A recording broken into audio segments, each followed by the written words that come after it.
here. We also do social. Oh, now we're starting recording. Okay, perfect. Yeah, I'm sorry. I should have done that sooner. Well, I should have reminded you because I always have to hit it on. I have it on my slides. Always record, record, record. Because I forgot that once Okay, on a 2 hour and 45 minute presentation that I had to ask the speaker to then record again, which is great. We also do online courses and masterminds, and then we have the Nature Photography Academy, which is an online learning where you can submit images to peers and also to instructors for critiques and reviews, and nature photography workshops where we do in-field workshops all over the US. And in particular, we're getting ready to launch our Heartland photography workshops, which will be based primarily in Michigan, Wisconsin area. So that's pretty exciting for us. So as mentioned by Marianne, I'm in San Luis Obispo, California. I'm halfway between LA and San Francisco, kind of tucked away in a unique area here within California, not LA, not the Bay. It's a great place to call home. Lots of seascape photography here. This is the best time of year to photograph because we get a lot of beautiful skies out there. But as a full-time professional, I've been extremely fortunate to travel to all 7 continents. Antarctica being the last one I got to check off and experience last December of 2022. So being a full-time pro allows me to teach a few workshops. I spend on average about 90 days a year traveling and in the field. This year was an exception. I got to spend a lot more on that, more to come. But it's also been able to take me to really unique places like the Altiplano of Peru. So these extremely high 14,000 foot lakes have incredible color variation, pattern, shapes, and even flamingos, and not the plastic ones you see all the way around. I've also been able to trek in the high mountains of the Himalaya. This is just outside of Mount Everest or in the next valley over, and seeing that kind of experience. It's taken me to beautiful places like Greenland. I've been to Greenland now twice through there. This is a drone image captured in eastern Greenland, which is definitively different than western Greenland all the way through. So I'm extremely fortunate to be able to practice this craft full time and to spend time with lovely people like you. And as mentioned earlier, yes, I've been on the road actually for 5 solid months, or I was on the road for 5 solid months, working my way all the way up through British Columbia and the Yukon and Northwest Territories and over into Alaska, over into Greenland, over into Baffin Island, and just had a tremendous adventure this year. Got to see even things like the unicorn of the sea. Got to see a narwhal. Got to see lots of narwhals in this one particular area. Just absolutely incredible, surreal moments. Also experiencing things like September is when, early September, as in September 1st, is when the tundra changes color in the Yukon. This is in the Tombstone Territories up further north. And then lots of tucked in beauties within here. This is called Welsh Lakes. This is in the Purcell Mountains in British Columbia. Can't get enough of that beautiful, beautiful glacier colors within there. Got to experience some of those incredible northern lights unexpectedly, unannounced in this particular period of time. I got this crazy blast when I was backpacking up in the high mountains in Canada. Got to get into a couple ice caves. That was a first time experience, and be able to experience just that incredible textures and the sounds within these ice caves. And this particular one, how things were breaking through. Enjoyed Baffin Island, incredible area as well. The high cliffs of Baffin Island. We saw about a dozen polar bears in that time there. And all the way through, things actually did transform, and we'll get into the presentation. So I'm actually in the process of moving away from beautiful California and up into Invermere, British Columbia. So I'll be moving up there this spring. So the next round of workshops that I'll be teaching will be in the Canadian Rockies and the Yukon and other places. So if you're interested, check it out. Come on back. I'd like to see you. But I will be still coming back to the U.S. My wife has Canadian citizenship, so pretty exciting all the way through. So that's a little bit about me and what I've been up to lately. A lot more to come in the future. So what are the objectives for today? Well, let's talk about defining creativity a little bit. We're going to talk a little bit about finding a style. Maybe it's your style, a style, I'm not sure. I'm going to talk a little bit about my own personal path to finding some elements of my style, discovering vision, what roads I went on to discover and refine my vision. Examine, are there any models that you can consider following within your creative process, and how does that apply? We'll also learn about my 5 truths from my own photographic journey that may be able to help you on yours. So as we go through tonight, I am going to ask you at the end 3 questions. What I want to know at the end when we get into the discussion of the question, what resonated with you tonight? So what we talked about, what resonated, what really hit home, reinforce something you're doing. What are you going to change in your work? And this may be something very subtle. It may be something major, or it may be very nothing at all. What are you going to keep doing? And what I find in teaching these classes and working is oftentimes it's a mix of the two. There's something that you've just known you needed to change, and now you have that kind of framework to take a closer look at it. And there's other things that you're like, no, I'm going to keep doing this. And this is just a reinforcement of those kind of all the way through. So I'm going to ask you those at the end. You don't have to answer, but just giving you a heads up. So let's define the creative act, or let's think about the creative act. And the creative act does not create something out of nothing. It uncovers, selects, reshuffles, combines, synthesizes already existing facts, ideas, faculties, and skills all the way through there. And I think, and I feel, and when I think about something like this, is how we uncover, select, and synthesize. So as creatives and as artists that practice the craft of photography, we have that opportunity to synthesize a lot of the way that we see the world out there within ourselves and everything else that goes along. And that's part of creativity. And contrary to what some people will believe, that answer is not a bigger camera. That answer goes much further into our actual creativity. So when we think about creativity, not even the definition, but just kind of some ways to look at it, it's a crushing chore, a glorious mystery. The work wants to be made, and it wants to be made through you. And I'm a big believer in this concept that if we're bypassing creative impulses that are coming, that creativity energy is going to move on to someone else, and it isn't always something we're able to then go back out and reestablish. So we should be listening to our impulses when we're out there within the landscape and responding back to what the creativity is beckoning us to do. Oftentimes that beckoning will be things we don't completely understand. How many of us have taken images out there within the natural environment and we don't know why we're so drawn to that image? Is it something within the textures or the light or the shapes or something within there? And we don't have to know the answer to be choosing to create, because sometimes, well, oftentimes when we get back and we're away from that natural environment, we will start to see what we were drawn to or what makes sense within the environment. So as we define the actual textbook definition of creativity, it's defined as the tendency to generate or recognize ideas, alternatives, or possibilities that may be useful in solving problems, communicating with others, and entertaining ourselves and others. So there's 3 concepts that really stand out for me: generating or recognizing ideas.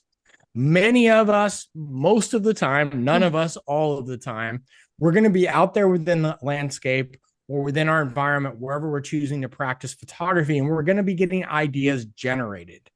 But we have to be able to recognize we're seeing things that are being generated and be able to capture those and move forward, because there's many possibilities that may be useful. And we'll talk about some of those and what they can look like. But one of the goals, you're not having fun doing photography at some capacities in certain times, then we should be reevaluating so we can really be out there enjoying a lot of what's happening. Need to go out. Oh, I think somebody's not on mute. Anyways, so can we measure creativity?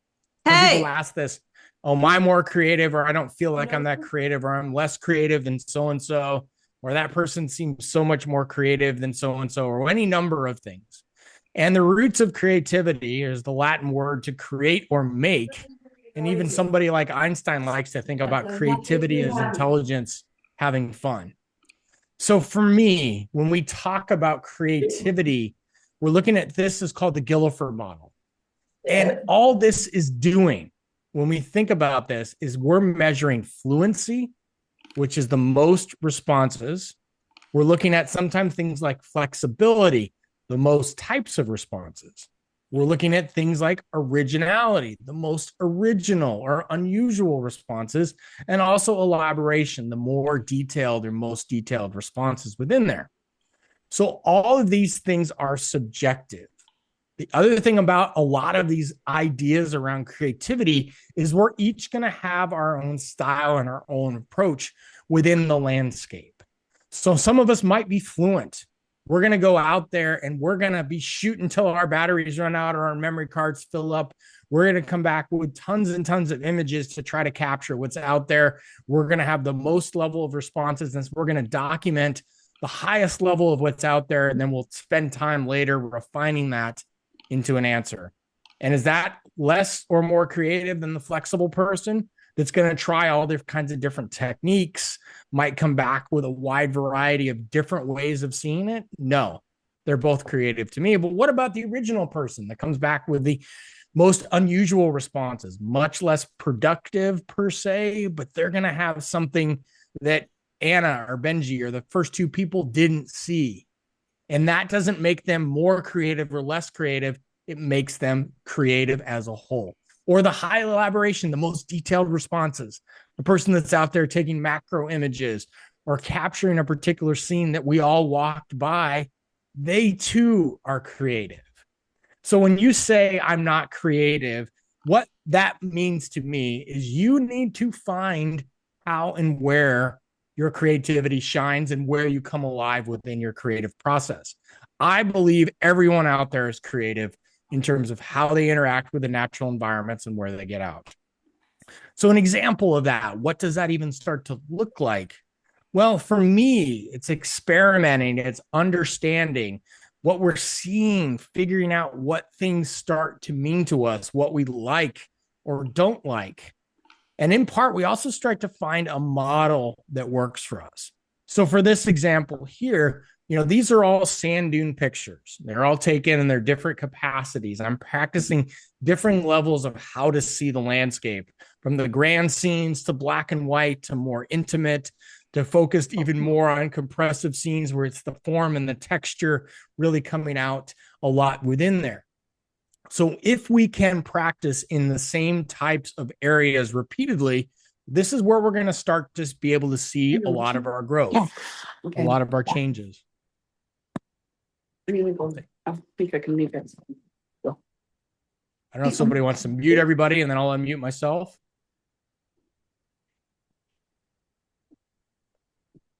Or if I have that power now, or I should just keep going. I'll just keep going. So what is style?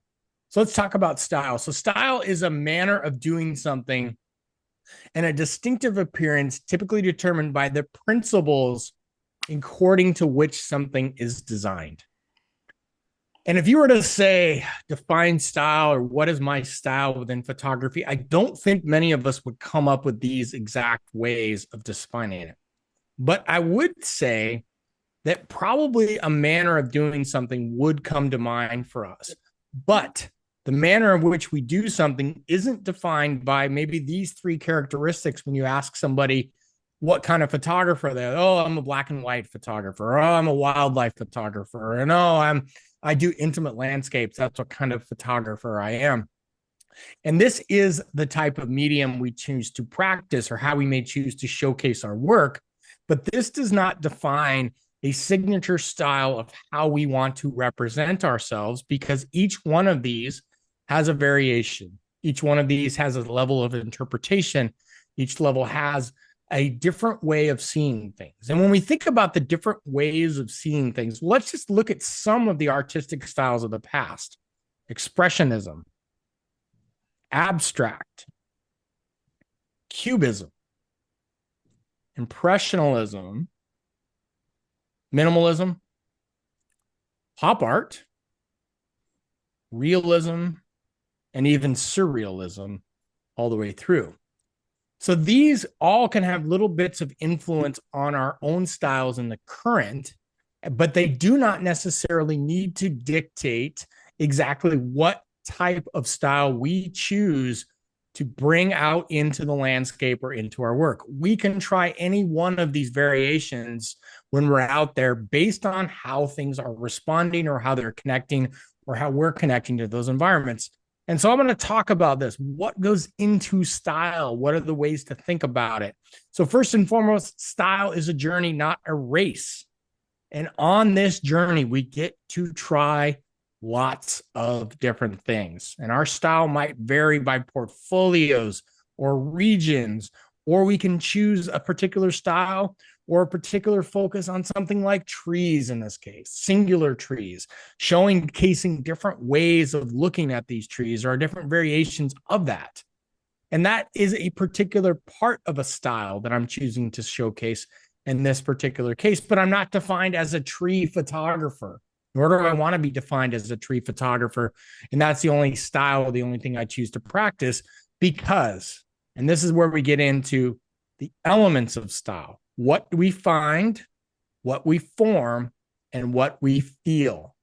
So these are the three elements that go into the production of a person's style.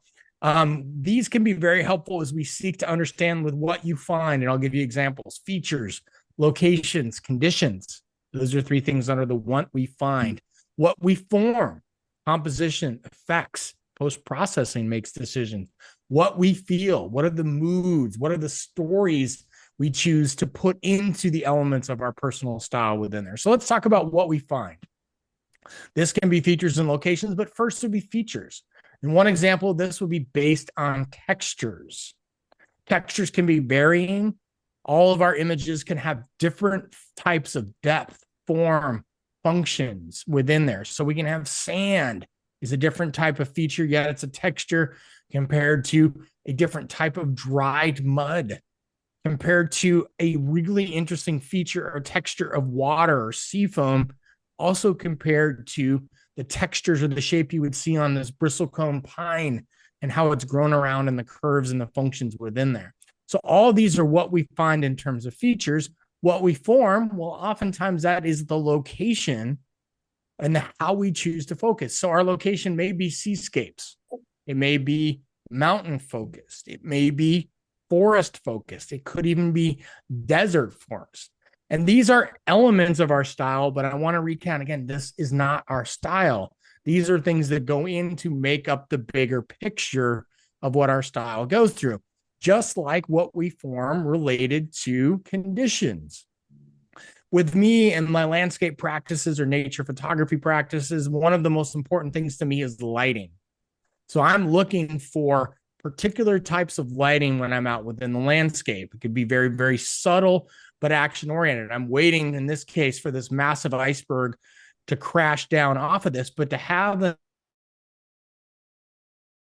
enough light to be able to showcase and separate. Versus this particular image here, I'm looking for some very focused side lighting to be able to light up the mist of the waterfall to be able to communicate what I'm seeing or what I'm experiencing. In this case, much more dramatic lighting behind this tree. This is a lenticular cloud above the valley here in California.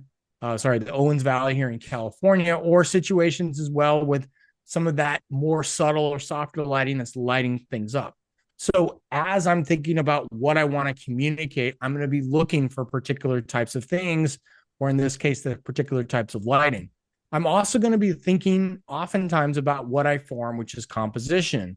So compositional elements of how we choose to frame our scenes, where or how we choose to direct people within our scenes, or also how we want to lead them into the scene. So this goes into what we're trying to communicate. So for me, when I'm photographing seascapes or mountainscape type environments, I want the viewer to feel like they're there. I want them to be able to feel like they could almost feel the mist of the ocean on their face or whatever else, but I'm giving them a place to stand, and I'm using compositional elements to help guide them through the image in such a way that they're seeing and discovering what I want within there. Just like what we form also can come up with effects. And these are things like long exposure. These are camera effects that we can use to convey a particular level of feeling or whatever else. Intentional camera movement, showing something different. Zoom blur, or in this case, a combination of two different types of effects, black and white and long exposure, both coming together to be able to bring things out in what we choose to form. The final element of what we form, so we've had features, location, conditions, composition, effects. What we also form, well, that's post-processing.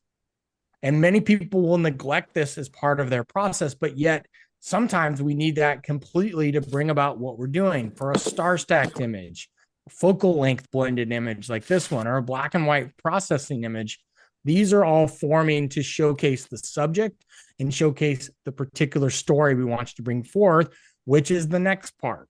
What we feel, those stories within there, that mood and that stories. And we can do things like anthropomorphism, where we're giving non-human objects shapes and stories, and we're juxtaposing, in this case, the struggle of life and death.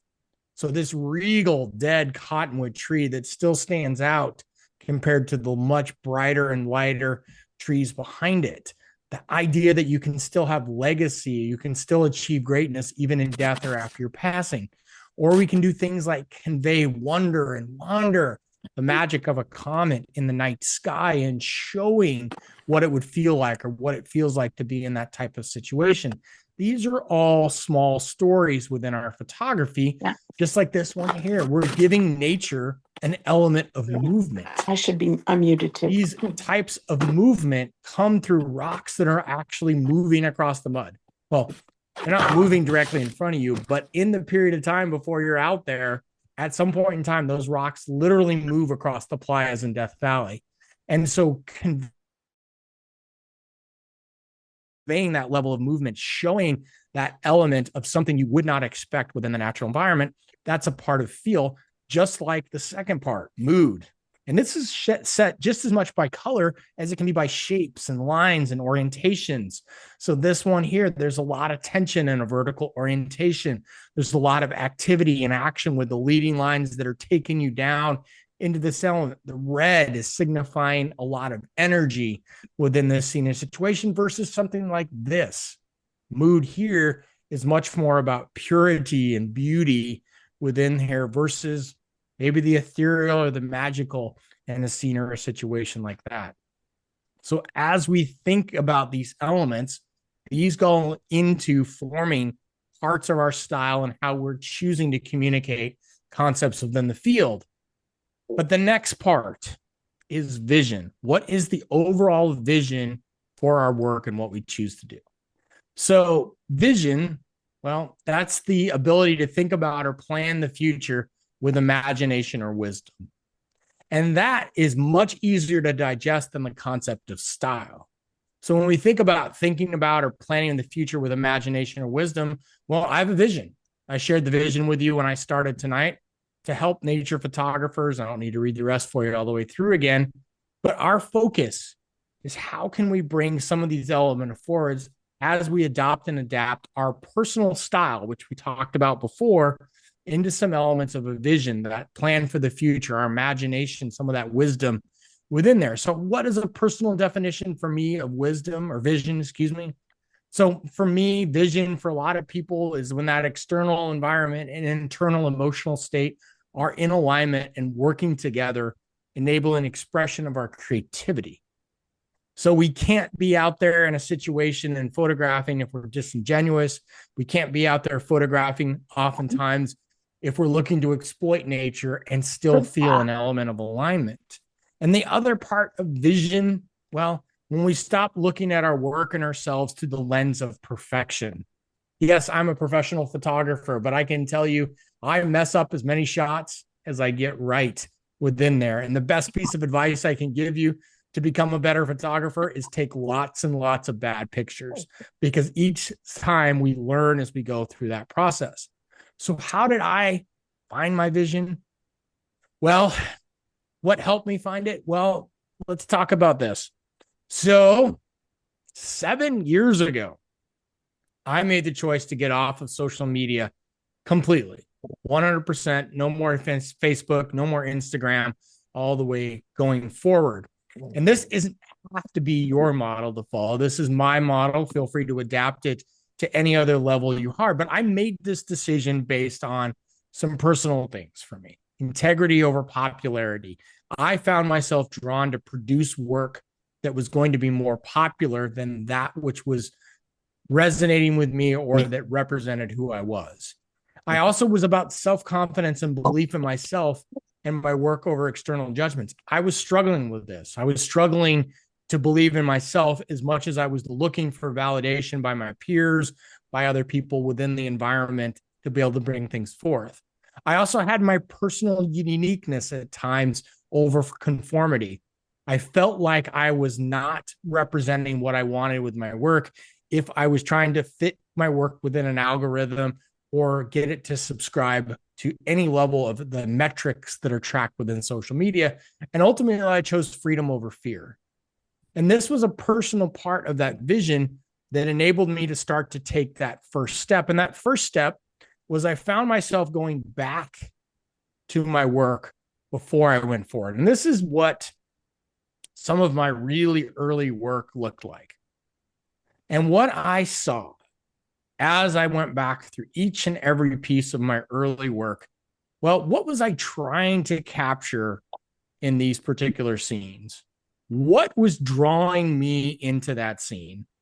How could I have possibly done it differently, better? What could have I improved technically?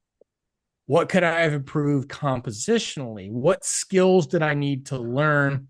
What places might I want to return to? Or how could I even improve some of my post-processing? What this showed me right away is my instincts weren't always wrong in terms of what I was choosing to focus on.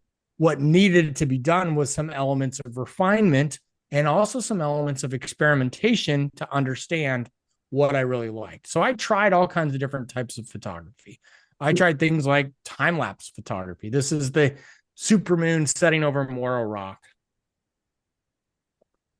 A lot of fun to shoot. Don't regret it for a second. To get out there, plan a shot, do all this stuff.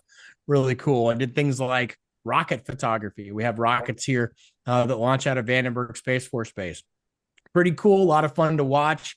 Not that much fun to photograph. I did a fair amount of aerial photography, both with drones and out of planes, to figure out what I liked or didn't like. And I still love aerial photography, still do quite a bit. Wildlife photography, tried my hands at different parts and pieces of that. I would consider myself an opportunistic wildlife photographer now, but I do enjoy it, but I just don't choose to have it be my primary focus. Things like shipwrecks or architectural photography, I can appreciate it, but it's not where I come alive. The second thing I chose to do was I chose to photograph the icons or look at some of that work. So what did I want to see when I went and photographed something like the Bay Bridge? Well, I used to live in San Francisco, so it was nice to see that. Or Yosemite. I love going to Yosemite all the way through. Or maybe a place like the Wave, the iconic Wave behind. Or someplace like the dreaded Horseshoe Bend just outside of Page, Arizona. What I discovered here is my opportunities for personal expression were not always there. I felt too compelled to be following the people that went before me and comparing my work to some absolute excellent masters of the time. There was not an element of uniqueness. There was not an element oftentimes to these places of connection. Do I still enjoy seeing iconic places? Absolutely. But do I feel the compelling need to capture or compare an image I take in Yosemite to something Ansel Adams took or Alan Ross or someone else, or see something as well that I'm like, I really need to get an image just like that of that place? Absolutely not. I don't go chasing particular locations anymore as much as I go to have that experience within there. And if I go to iconic places, great, but it's not my priority within there. Also within there, I tried different types of post-processing, kind of that dark and that moody, some selective dodging and burning within landscapes, things like HDR processing, which I'm absolutely horrible at, smartphone or JPEG processing, which I couldn't quite ever to get look correctly within there. But each one of these little post-processing things I tried or I looked at, I was finding little techniques and tools and also ways to showcase elements within the natural landscape. So pretty exciting to try that, even though very little of this I've chosen to take forward within there. So let's talk about what kind of models can you possibly follow, or what can you look to follow within your landscape? And if we talk about, if we limit our vision to the real world, we'll forever be fighting on the minus side of things, working only to make our photographs equal to what we see out there but know better. So for us, we don't have to limit our vision to the real world. We can be creative when see. So night photography, that's not what our eye sees. That's what our camera is able to capture. That's what's out there within that. And there's a lot of other things where that split second of a camera is going to project or capture something differently than other things. So what are these about? What do I talk about? This comes from a book called Wired to Create, a fantastic creativity book. And this model I kind of assembled and put together. It's called the Systems of Characteristics of Creativity. Talk about a horrible name for something in particular. But what we have is kind of 5 stages to look at. And what I talk about within each one of those as the way I think about it and the way I teach about it within there. So stage 1, general intellectual functioning knowledge. I mean, once again, these guys could use a little help on putting things together in a little more non-head scratching kind of way. So what does that mean to me? Well, that means adopting a professional, in quotations, mindset. And when I talk about a professional mindset, I'm not saying you need to be a professional. I'm talking about a mindset of a professional where they dedicate themselves to mastering techniques, not because they believe technique is a substitute for inspiration, but because they want to be in possession of skills when inspiration does come. And this you can see time and time again in different capacities where somebody really wants to be able to do something. They want to be able to capture the night sky, but they don't spend any time actually learning the technique that goes into that. They want to be able to capture a really cool dynamic range storm environment, but they don't take any time to understand, well, how do they capture that dynamic range and how might they want to process that later or whatever else. So it's a matter of accumulating the types of skills that you need to be able to show when the time comes to be able to showcase what you have out there. So that stage 1, that adopting a professional mindset is a big part of what we can do. The second, well, that's the stage 2, the skills that are relevant to your activity. It's a little bit similar to the first one, but it's not necessarily all about being able to capture. Oftentimes, well, these are things when you're going to recognize out there within the field. So I'm cohesively approaching a scene like this. And this is what I talk about in stage 2, having the skills to think a little bit about what you want to communicate and how you can use those elements out there within the field. So I have interesting textures. In this case, I have complementary colors, the warms and the cools, or the blues and the oranges opposite each other, creating a lot of dynamicism on our eye and how we see things. I'm also working a little bit of a balanced composition, 1/3 sky, 2/3 kind of foreground, a little bit of not having the image completely the main focal point in the complete center of the image. I'm also working on strong leading lines, that V leading you back to a central focus point, that strong focal point right there. I'm also working a narrow aperture with a wide angle lens to be able to get that sun star. So f/16 to f/22, wide angle lens, kind of doing all these things within there. I'm also knowing where to stand. So I'm using a tripod. I'm getting in the right place in the right location to have the sun partially blocked, to be able to see that sun star, to have that line going within there and be able to take and capture that image. This was an example. I was out with 2 other photographers that night. Neither one of them got anything like this because they weren't taking the time to stop and look at the scene. They were kind of running around trying different things, and which is part of the experimentation. This particular night, I just happened to be dialed in to cohesively approaching the scene. So that's a big part of what we can do, which also takes us to stage 3, creative skills and thinking styles. And that comes to me for what else is it? Now, what else is it? Well, I look at a little bit of Whitman here. I think I will do nothing for a long time, but listen and accrue what I hear into myself and let sound contribute toward me. So what the heck does that touchy-feely thing really mean? Listening for a while, letting that sound come in and contribute towards me. Well, I'll give you an example. So the example here, this is a bristlecone pine root of an upturned tree in the White Mountains of California. And I could not get enough of this particular tree. I kept going back to it in different lighting, different settings, different angles, different focal lengths. What was I drawn to? Sometimes I would see, what felt like a sea fan. Next time I would see something that felt like flowing mud. The next time I'd see a goblin. Next time I'd feel like I saw a creature beyond a goblin, whatever else. And I didn't know exactly what it was that I was drawn to, but I knew enough to know I was really drawn to and captivated by this. And so as I got further along, I kind of found one image I liked. I oversaturated a little bit because I like to bring out more of the reds in this particular scene. I spent some time rotating the image. How does it read differently? What does it convey? On the left, it conveys a little bit of that creature to me. On the right, I'm not sure what it brings. Here, it feels like it's definitely flowing downwards. Here, it feels kind of like it's flowing inward and everything else. And ultimately, I settled on this picture. And it's definitely one I'll probably go back to and readjust a little bit more over time. But this one I called Firewood. Real creative, I know. But it felt like a flame going out there within there. And it felt like it had movement within there. So that what else is it is part of that whole style, which is also part that leads us to kind of the fourth element, self-care. So psychological resources. People say, what are psychological resources? What do those even mean? Well, those mean self-care.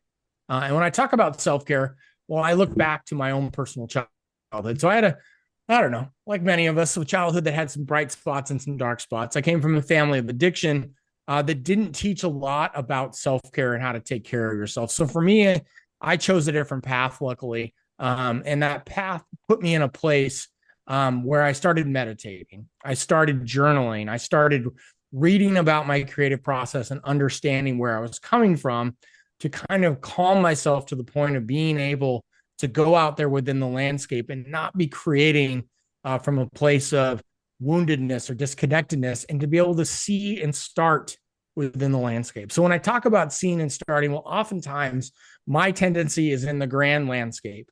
So if I can have an anchor point when I go out there, so for example, here in Colorado, that grand landscape, the big colors, the big mountain, well, that's a good anchor point to get me started. But then I have that flexibility to be able to go off of that anchor point and try other things. That anchor point here, well, it's leading me to reflected light. Here, I'm loving how the patterns are beginning to form of these leaves.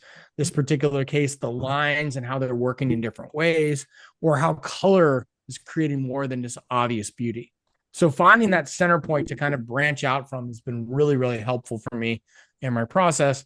Also, well, got to be honest here, the inner motivation and love of one's work is that finding of the love of one's work and that feeling the love or finding the love all the way through here. So inner motivation, I do struggle with this just like everybody, but oftentimes I'm out there and I'm absolutely loving it. So this is a good old Canadian snow blizzard. I will let you know that no cameras were harmed in the production of this image. The camera thought out just fine.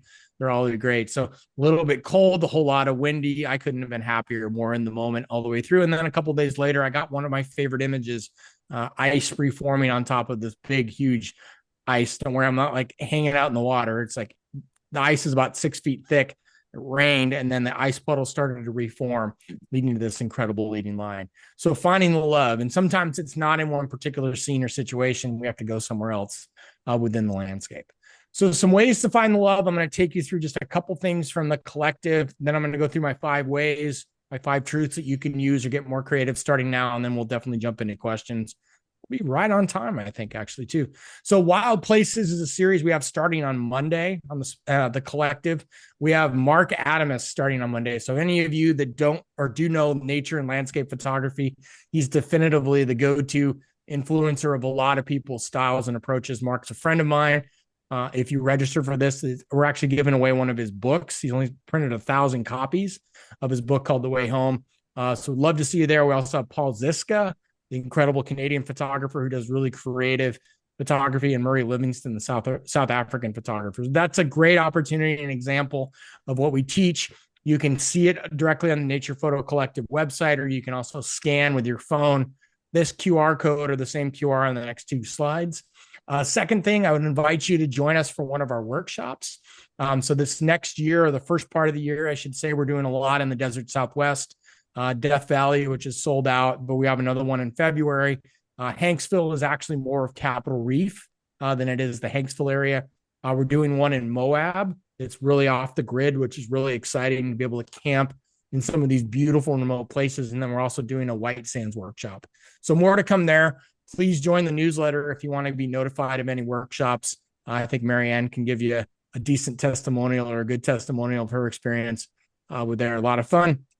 Also, we have a library of about 106 and growing. I think we're maybe 110 speakers that have come in, people from all over the world, really well-known names within the space, people like Freeman Patterson, Guy Tall, Richard Martin, Alistair Ben, Mark Adamus as well. I mean, lots of different topics and things within there. So once again, you can scan the QR and find that information. Would love to see you for a past class to pick one up or any of the future ones we have coming up. We have a full slate of really exciting classes for 2026.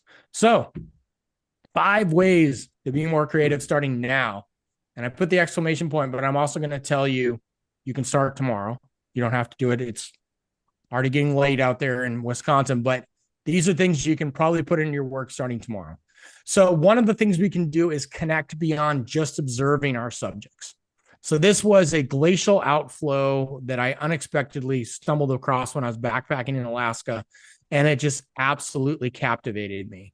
So what formed it? How was it formed? What is going on here to even create that and form that? It was a flowing river within there. So as you learn more about historical, philosophical, biological parts within the landscape, you start to then gravitate towards more of what's there. So for me, that curiosity in this particular case, for instance, I'm like, okay, what is causing that color? Where is it coming from? So I'm walking further upstream to see where it's coming out within there. Is this gold within there? Is it something else? All these little things that really connected me further within the subject. The second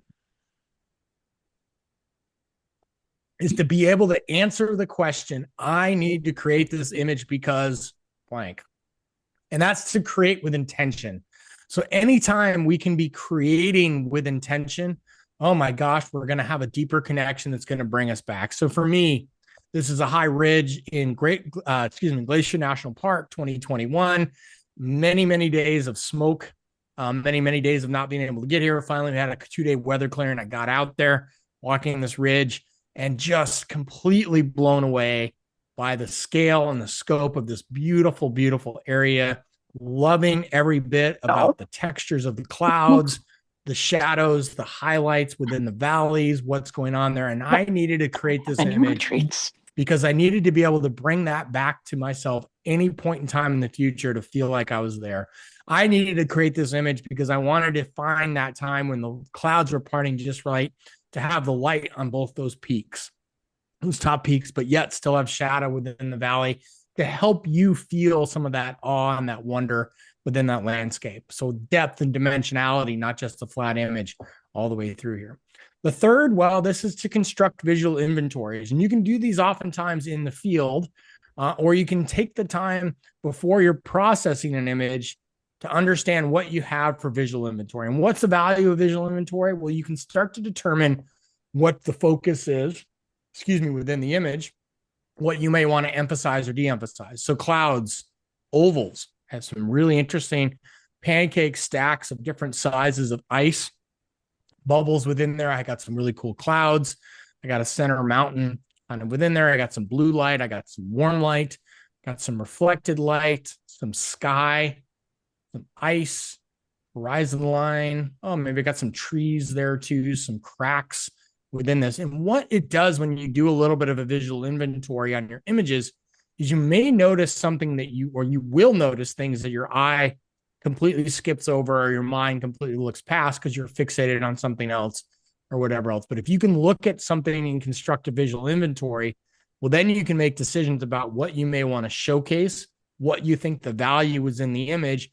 This can help you tell better stories about your image. This can help you to project further into the scene of what you want to bring out or help you with composition in the field.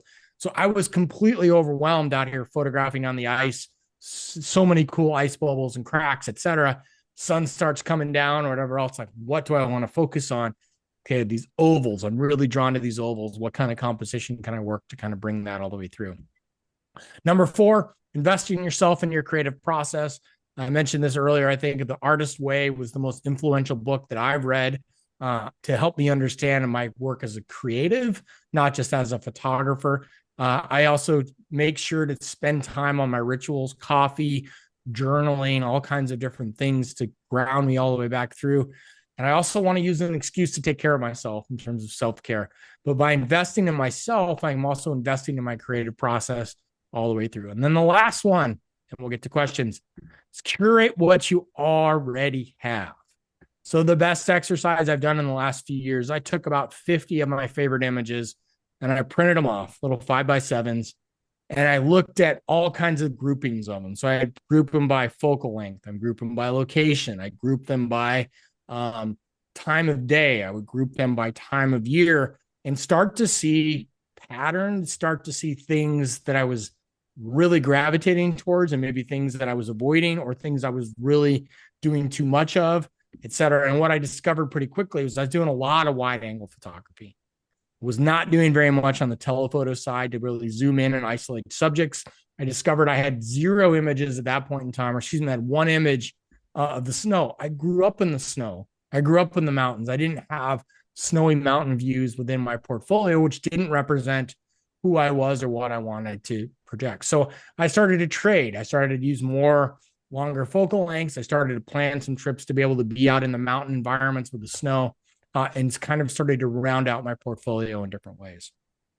So with that, I want to say thank you for allowing me to speak with you tonight. And I look forward to getting into questions and discussions. Here's how to get in touch with me. Feel free to drop me an email anytime. Happy to respond, especially over the coming months as I'm nursing a poor dog with an ACL tear that's going to require me to stay stationary for a while, which is totally fine. And then I also said what I want to know.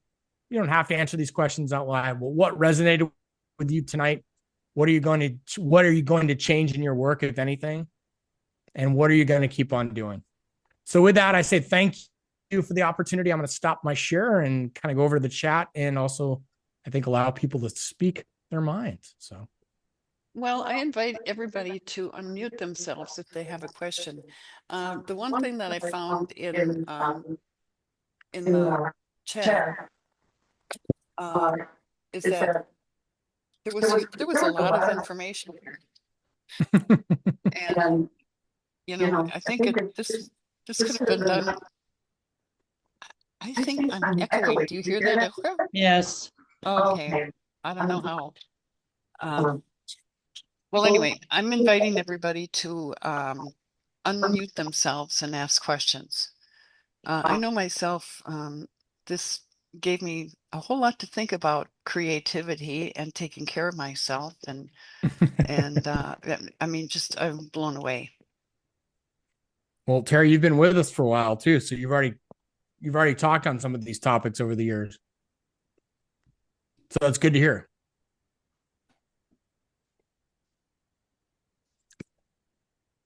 Well, I think it's recorded. Somebody said they wish they'd taken notes.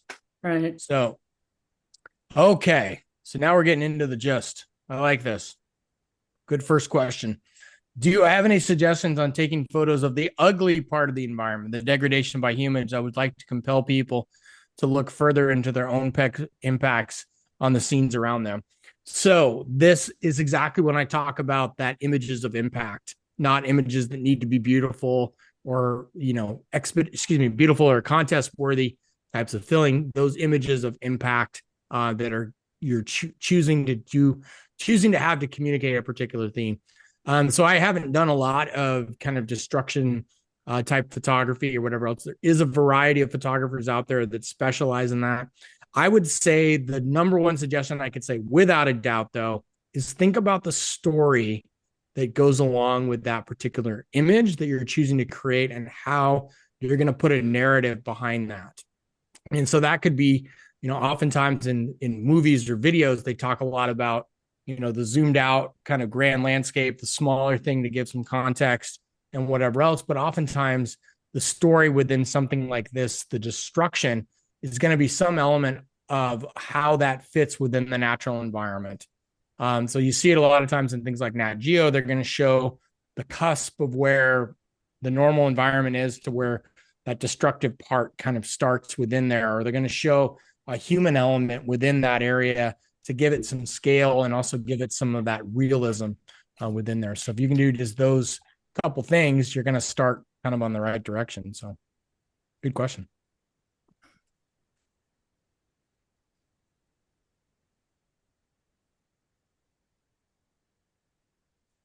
I saw Terry G said she wished she'd taken notes, or person, feel free to email me if you want a copy of the presentation. I can create it as a PDF and send it to you. So, oh, question up higher. So, any thoughts on focus versus diversity? Oh, thanks, Bob. I appreciate the question. Focus versus diversity.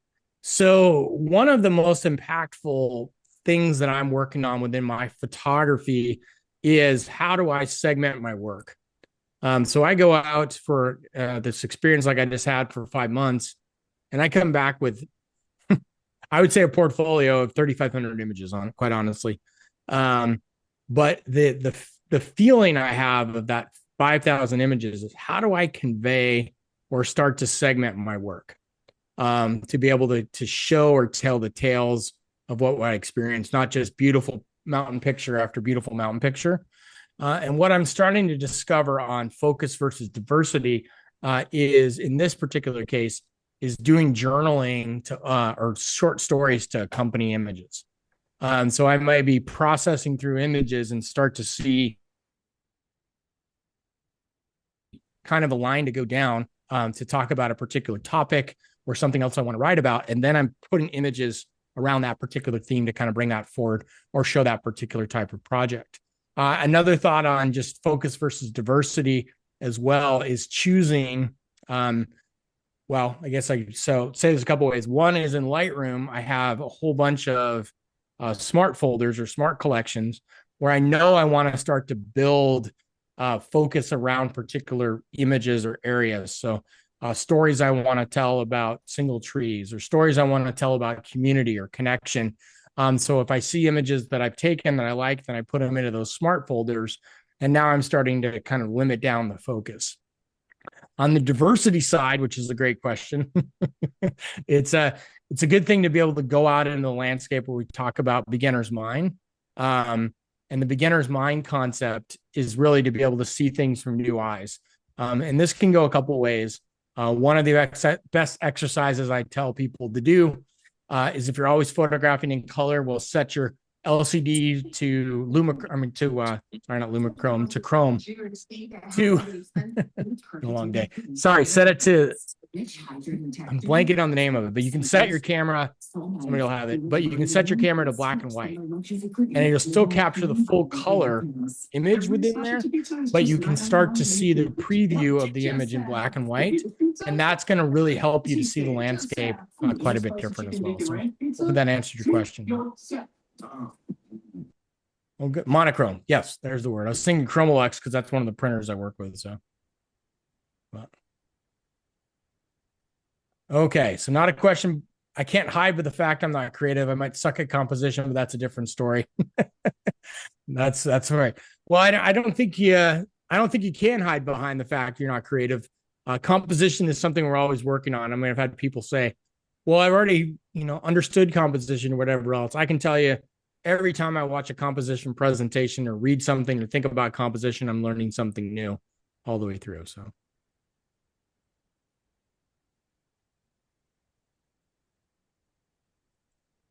Mike Miller said in chat. Go ahead, Terry. But from the presentation, I can't hide behind the bib that I'm not creative. I might suck at composition, but that's a different story. Yes. Yeah, I think you're echoing off of, it's showing like you're echoing off of Barbara Clark's iPhone. So that's why we're getting the echo with you for some. I think so. For technology reason. So.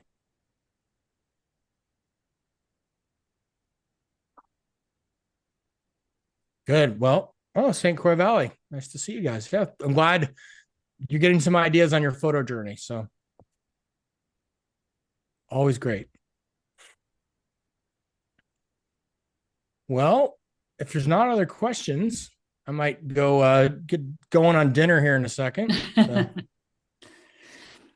Well, Nick, I think that one of the things I really thought about when you were talking was this accumulating skills to take advantage of opportunities when they arise. Yeah. Because I think one of the hardest things for me sometimes is to go out when I feel like there's nothing to take photos of. And on this, at the same time, I have a newer camera and I'm still learning it. And so it's important to get better at it and to take pictures in different situations and start to understand how to use it best, so that when something's in front of me that I think, oh, I just love this and I want to capture this, that I can do it. And sometimes you only have a few seconds to do it. Yeah. And so that is something that I really appreciate you talking about that. Yeah. And the other part of that is, what is it that makes me come alive? And I, there are certain types of photography when we're out doing it that we're just so in the moment with it that we forget what time it is. And all of a sudden I think, oh, I've been doing this for 2 hours. I need to get home. And that's a great feeling. And to do more of that, I think, is a good goal. Yep. No, it's that if you can make it second nature in terms of photographing, so you don't have to think about it, which actually ties into the question that just came from Dell. He said, how does your phone camera contribute to your portfolio? So it's the camera that's always with you. There's two parts to that. One is if I'm selling my work, which I do quite a bit of, I can't tell the client that I took a picture with an iPhone because it devalues it, even though I have a couple pictures with my iPhone that I sell regularly within there. So my phone camera with the newer phones, you can set it to RAW really easily. And that makes a huge difference in terms of the capture and when you bring them back in. So I actually have, in certain instances, resulted to importing both my RAW files into Lightroom from my phone and then my camera files in there. And I do find the vast majority of the time, the camera is going to capture a better image. But one of the big differences I find is if it's raining, you can get some pretty good images with your iPhone with the smaller lenses and a little bit of the protection and easy to clean it than you're going to get with the big camera. So if I'm out in a landscape where I'm trying to photograph smaller scenes and it's raining, I'm going to be photographing more with the iPhone than I am with the bigger camera, which is a big part of it. So yeah, so I'm not afraid to use the smartphone when I'm out there within the landscape. So, and then I saw another question come through about how about focus versus context? And the context can be, for me, it can be very, can be a very open-ended kind of interpretation. And maybe I should think about that one for a future thing and defining context or understanding. But focus, I think, can be very, very good when you know what type of scene or situation you're looking to capture. So maybe you want to round out a portfolio with a couple of different types of images or a storytelling type element where you know kind of what you want and within what type of landscape or area you want to go to. And that can be really powerful to know that exact thing. Okay, my focus right now is to do X, Y, Z. So my focus might be to go out into a mountain environment and be capturing much more textures and lines than I usually capture in terms of the grand landscape. And that in itself is not a bad thing.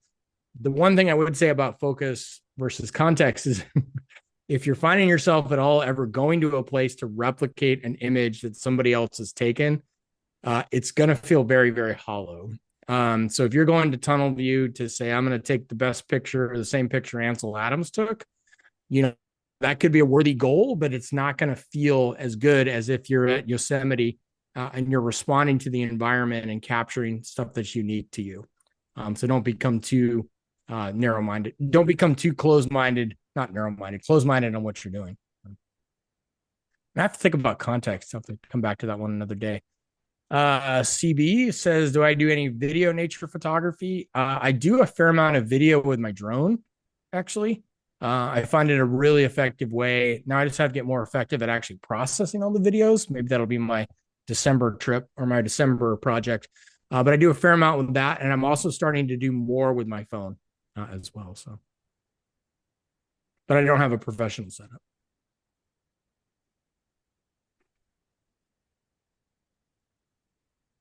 Okay.